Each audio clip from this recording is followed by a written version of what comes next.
और अब बात कर लेते हैं महाकुंभ की, जहां अखाड़ों की पेशवाई जारी है। आज इस कड़ी में निरंजनी अखाड़े की पेशवाई होगी। निरंजनी अखाड़ा देश के सबसे प्रमुख अखाड़ों में से एक है। जूना अखाड़े के बाद निरंजनी अखाड़े को सबसे ताकतवर माना जाता है। और प्रयागराज में मौजूद है हमारे सहयोगी हिमांशु शेखर, सीधा उनका रुख करते हैं। हिमांशु, यूँ तो 13 जनवरी पौष के स्नान के साथ महाकुंभ की यहाँ पर स्नान और महाकुंभ शुरू होना है, लेकिन आप बताएं आज वहां पर क्या कुछ खास आपको नजर आ रहा है? देखिए, निरंजनी अखाड़ा की पेशवाई होगी। निरंजनी अखाड़ा जो देश के 3 सबसे बड़े अखाड़े हैं उनमें शामिल है। बहुत ही प्राचीन अखाड़ा है ये, और इसकी पेशवाई जो है वो करीब 11:30 बजे के आसपास शुरू होगी। और ये पेशवाई काफ़ी लंबी होगी और कई घंटे तक चलेगी, और इसमें हज़ारों नागा साधु और संत शामिल होंगे। आपको पता है कि निरंजनी अखाड़ा जो है उसका योगा और मेडिटेशन पर बहुत ज़्यादा फोकस होता है। और अक्सर हमने देखा है कि यहाँ जो पेशवाई हुई है अखाड़ों की वो कम से कम 5 से 6 किलोमीटर लंबी होती है, और ये 7 से 8 घंटे तक भी चल सकती है। तो इस बार निरंजनी अखाड़ा क्योंकि एक सबसे बड़े अखाड़ों में शामिल है, इसलिए इसकी पेशवाई 11 साढ़े 11 बजे शुरू होगी और वो करीब 5-6 बजे शाम तक चलेगी, जब वो महाकुंभ मेला ग्राउंड तक पहुंचेंगे। अब तक 5 अखाड़ों की पेशवाई हो चुकी है जया। ये छठा बड़ा अखाड़ा है जिसकी पेशवाई होगी, और इसके बाद 7 और अखाड़े हैं जिनकी पेशवाई होनी है।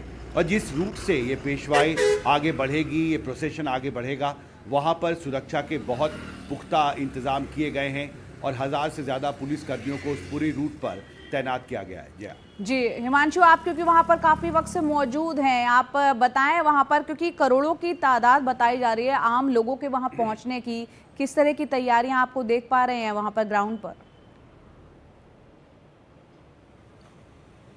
देखिए, ये इतिहास का सबसे बड़ा महाकुंभ होगा, और इतने बड़े स्तर पर उत्तर प्रदेश सरकार और भारत सरकार ने इसकी तैयारी अब तक नहीं की थी।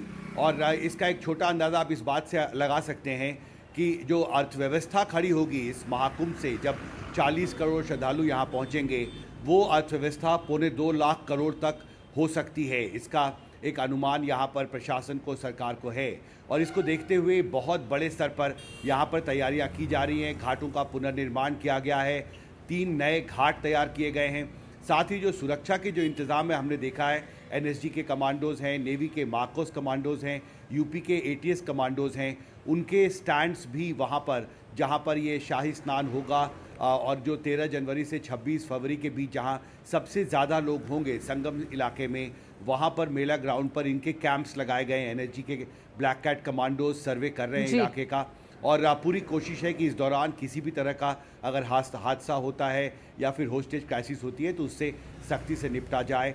जल पुलिस के जवानों को तैनात किया गया है। 1000 से ज़्यादा डाइवर्स होंगे उस इलाके में, क्योंकि एक छोटा सा जगह है जया वहाँ पर 5 से 6 किलोमीटर लंबा, जहाँ पर 6 से 7 हज़ार नावें चलेंगी एक साथ, जहाँ पर लोग इन नावों के जरिए जाएंगे संगम स्थल पर और वहाँ स्नान करेंगे।